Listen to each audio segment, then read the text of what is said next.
안녕하세요. 디자인을 공부하는 사람들을 위하여 페이지 44에서 79페이지까지 발표를 맡은 19학번 윤정빈입니다. 목차는 거리로 나아가 디자인을 배우다, 근대 디자인, 근대는 어떻게 문제화되었는가, 토론 주제 순서로 발표하겠습니다.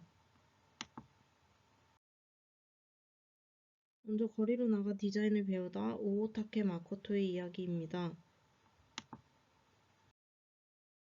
현장이란 무엇일까요? 현장은 대부분의 사람들이 살아가는 생활 그 자체라고 생각합니다. 모든 사람들의 생활은 모두 다르고 변화무쌍합니다. 다양한 생활을 직접 경험하면서 배울 수 있는 점이 많습니다. 이 작자는 거리에서 사람들의 변화무쌍한 생활을 5가지 훈련을 통해 배울 수 있다고 말했습니다. 걷는 훈련은 자기 주변을 걷는 것부터 시작하여 여러 가지 거리 걷기 코스를 생각할 수 있습니다. 거리 걷기 코스는 지형 변화에 따른 높낮이 차이의 거리, 강변을 따라 나 있는 길의 다리와 다리 사이의 거리, 특징을 지닌 거리 중 음식점이 즐비한 거리, 주상복합지구, 간선 도로변의 거리와 학원가 등등의 특색 있는 거리를 걸으며 자신이 무엇에 관심을 가지는지, 무엇에 흥미를 느끼는지 확인할 수 있습니다. 마음만 먹으면 거리를 걸을 수 있는 방법과 코스는 얼마든지 설정이 가능합니다. 거리에 관심을 가지고 거리와 친밀해지는 이것이 바로 거리 걷기의 시작입니다.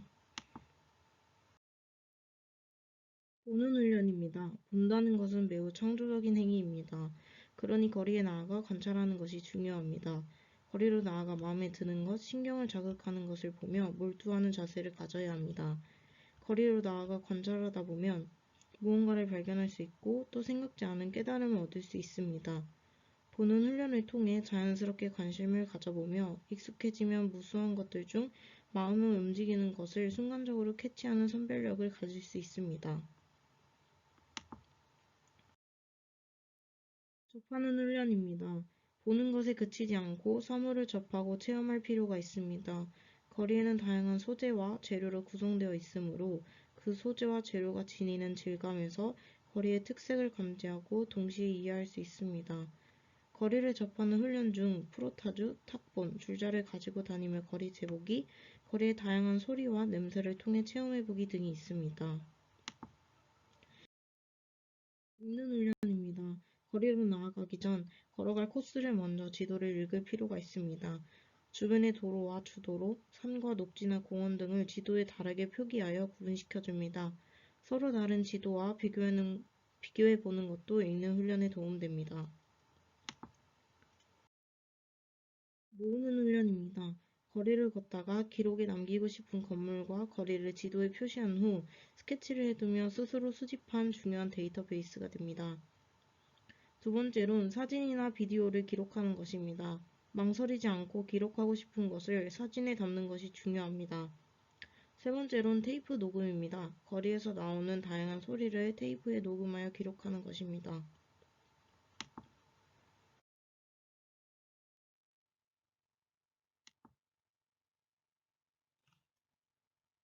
자신에게 거리가 무엇인지, 자신이 거리에서 어떤 것에 관심을 가졌는지, 거리에서 무엇을 배웠는지가 분명해지며 거리를 통해서 1000개, 10,000개의 디자인 언어를 구축할 수 있습니다.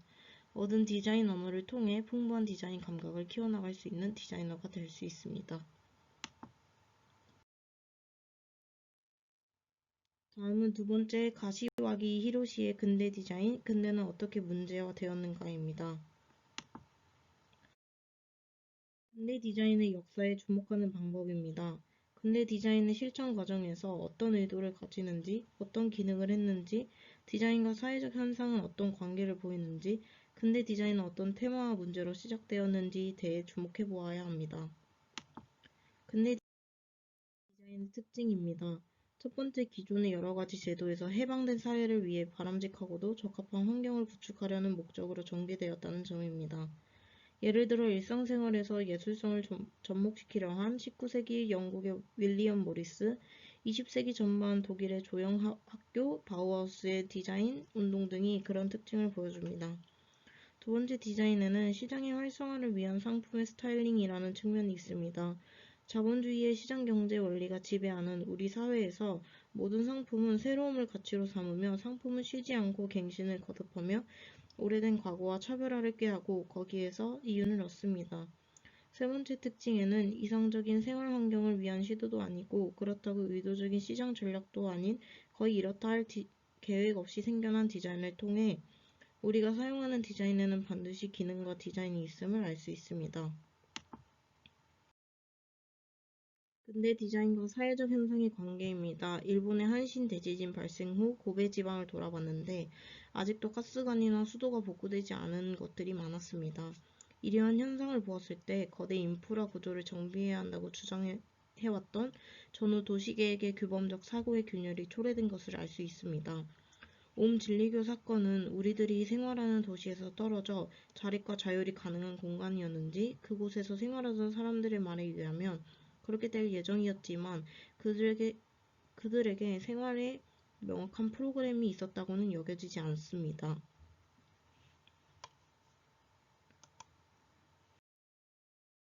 근대 디자인은 디자인과 생활의 프로그램의 연관성 속에서 새로운 생활 양식의 창조라는 테마로 발전했습니다. 사람들의 생활을 어떻게 변화시킬 것인지 의식을 내포하고 있으므로 다른 시각에서 보면 극히 폭력적이라고도 할 수 있습니다. 18, 19세기에 걸친 산업혁명, 프랑스 혁명을 거치면서 디자인은 점차 제도에서 해방되었습니다. 디자인의 해방은 필연적인 과거에 안정되어 종합적인 생활 양식의 붕괴를 초래했습니다. 그렇기에 새로운 생활 양식의 제안이 필요합니다. 근대적 도시 디자인은 도시 슬럼에 사는 하층민을 발견한 충격에서 비롯되었습니다. 이러한 빈곤으로 인한 사태를 통해 도시를 새롭게 디자인해야 한다는 주장이 생겨나며 어떻게 하면 모든 사람들이 똑같이 건강하고 풍요롭게 살 수 있는 생활 환경을 구성하는가에 대한 물음이 근대 디자인의 출발점입니다.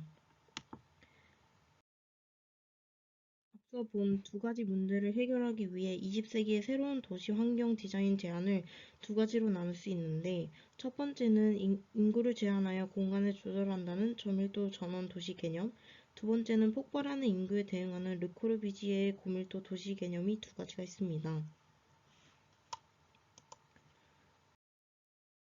근대 디자인을 실천하는 과정에서 보다 많은 사람들이 건강하고 쾌적한 생활을 할 수 있는 디자인을 생각합니다. 그러나 홈리스나 질병 문제 등이 아직 해결되지 않았으며 그것은 근대가 가지고 있는 문제이고 근대 디자인의 이념적 운동 역시 여전히 해결되지 않았음을 의미합니다. 토론 주제입니다. 근대의 새로운 도시 환경 디자인의 문제점 등이 무엇이 있으며 그 문제를 해결하기 위한 방안은 무엇이 있을까요? 감사합니다.